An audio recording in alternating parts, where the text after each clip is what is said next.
Chapter 3. Death at the Door. An enormous family succumbs to plague. Welcome back. Today, I want to take you back in time to a world where death walked the streets like a shadow, knocking on door after door. This is the story of a little boy named Tribhuvan and the incredible family he was born into. A grand family. Little Sabudo, whose full name was Tribhuvan, was born into one of the most respected families in the region. His grandfather, Shri Manchan Panachan Shah, belonged to the Visa Shrimali community of Khambat. Manchan had moved from his hometown to a place called Tankanpur, popularly known as Gaikwadi Padra, to grow his business. Manchan and his wife Ratanmani had three sons, Dalichan, Raichan and Ratanchan. Dalichan had two sons, Nathalal and Tarachand. Raichand had two sons, Chotalal and Ravchand. And Ratanchand had one son, Premchand. So this was a joint family of five brothers, all married, all with children of their own. And here is the most astonishing part. This one family had 150 members eating together in the same kitchen at the same time. Can you imagine that? 150 people, one family, one roof. Manchan's widowed daughter, Riker, also lived with them. This was truly a massive, warm, loving family.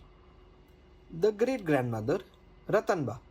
After Manchan passed away, his wife, Ratanmani, became the head of this enormous family.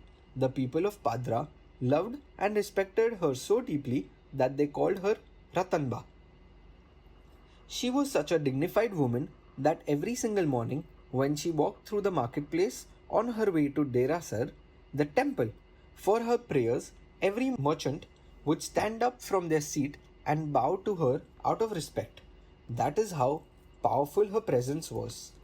Baby Tribhuvan is born into a world of plague. But the world Sabudo was born into was not a peaceful one.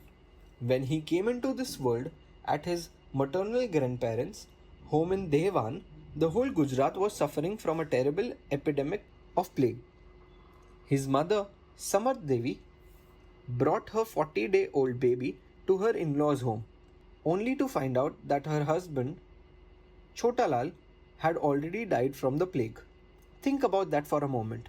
A mother, Samarth Devi, just 40 days after giving birth, carrying her newborn, walking into a home where her husband is no more. Ratanba's unimaginable grief. For Ratanba, this was not her first loss. Before losing her grandson Chotalal, she had already lost three of her sons and their wives. She had watched her own daughter become a widow. Her grandson, Nathalal, had also died right before her eyes. Loss after loss after loss. But Ratanba was a remarkable woman. She dealt with all this grief with grace and calmness because she had deep faith in Jainism and its philosophy of karma. She never blamed fate. She accepted every sorrow as the result of her own past actions and moved forward with strength.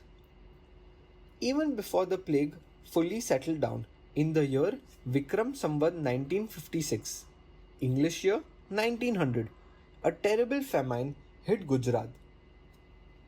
Cattle died, people died, and just when people thought the worst was over, the plague came back to Padra. Then, in Vikram Samvat 1958, that is, the English year 1902, the plague returned with full force. Tribhuvan was barely 7 years old.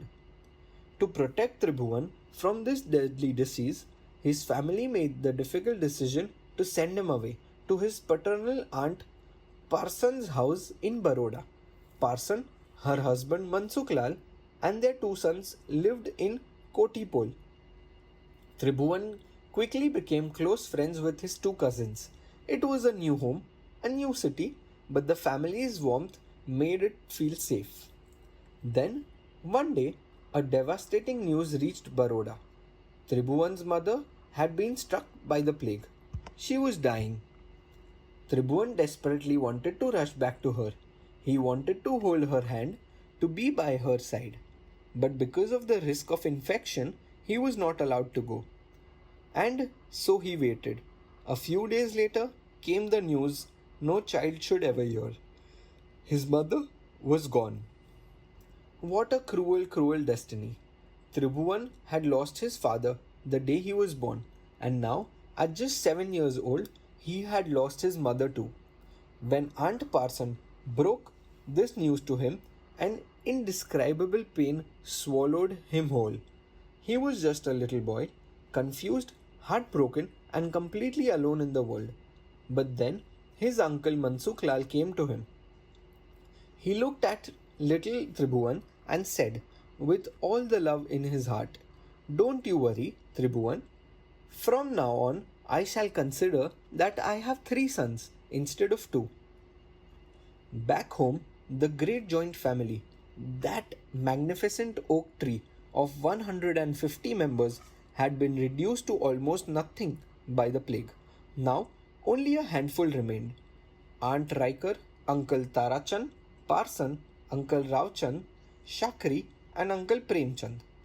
The only child left to carry the family name of the 5 brothers was Tribhuvan, little Tribhuvan himself. And so the great grandmother Ratanba, who had lost so much, who had endured so much, looked at this little boy and saw everything. Her hope, her future, her star. Little Tribhuvan became the light of Ratanba's eyes. And that is where chapter 3 leaves us, with one small boy carrying the weight of an entire family's legacy on his tiny shoulders. Stay with me, because Tribhuvan's journey has only begun.